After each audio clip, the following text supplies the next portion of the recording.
Peygamberimiz sallallahu aleyhi ve sellem bilen bir vakıga bula. Peygamberimiz sallallahu aleyhi ve sellem Taif şehrine bara. Taif şehrine bara, yani şuşu Taif şehrinde yaşayışı bendelerini, kişilerini İslam dinine indev niyeti bilen bara. İndev niyeti bilen bara da Peygamberimizini anda bik matur karşı almıyorlar. Peygamberimizin karşısına şekşekler bilen de, belişler bilen de çıkmıyorlar. Peygamberimizge taş atıp karşı alalar. Peygamberimizge taş atıp karşı alalar. Anın şekirti, anın bilen bulgan şekirti silegenlerden elbette bu rivayet, bu hal cemaat anlatıla. Peygamberimiz sallallahu aleyhi ve sellem'nin şekirti ite, eğer de mindi anın aldına çıksam, Peygamberimizin ortından taş atalar idi.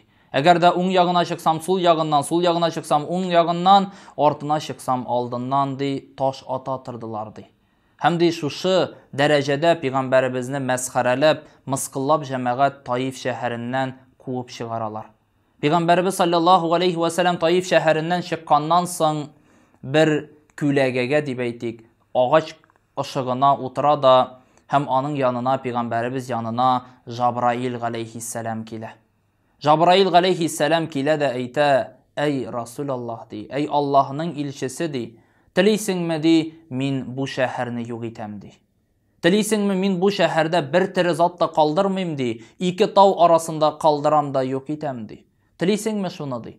Peygamberimiz sallallahu aleyhi ve sellem eyte, la di. Yok di. Min bunu tilemeyim di.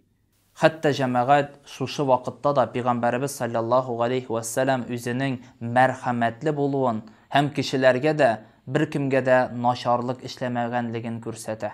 Elbette Peygamberimiz sallallahu aleyhi ve sellem Cabrail aleyhisselamga eyte, ey ferişte di, ey Cabrail di, min bu dünyaga di, kimnidir mesxareler için, kimnidir tübensetir için, nindidir bir yavuzluklar, yamanlıklar kılu için jiberilmedim. Min bu dünyaga kişilerge yakşılık işler için hem rahmet bularak jiberildim di. Elbette Peygamberimiz sallallahu aleyhi ve sellem şul vakitte da eyte cemaat bu ümmette de, yani bu şehirde de di, bizning Müslümanlar bulaşaklardı.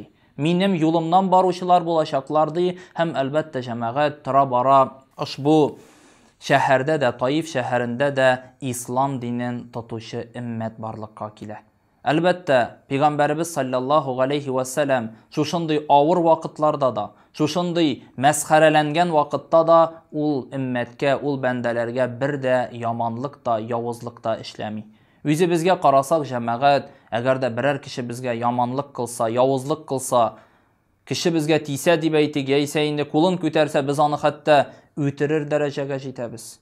Biz onu elbette kıynar derecege jitebiz, aşıvımız kubara, elbette biz ona qaratan naşar münasebette bulup türlü naşarlıklar işler için, türlü xisitlikler, türlü yavuzluklar kılır için elbette uylarımızını şuna taban cemaat yöneltebiz. Elbette biz Peygamberimizge ışarga tırışabız iken, Peygamberimizin yolundan baruşular iken, biz onun ahlakını da tutup, hem indi ul şuşu vakitlarda nindidir bir karşılıklar bulganda, nindidir bir ağırlıklar bulganda nişik yüzün tuttu iken, bunu da qarab Peygamberimizge ışarga tırışıp yaşasak idi.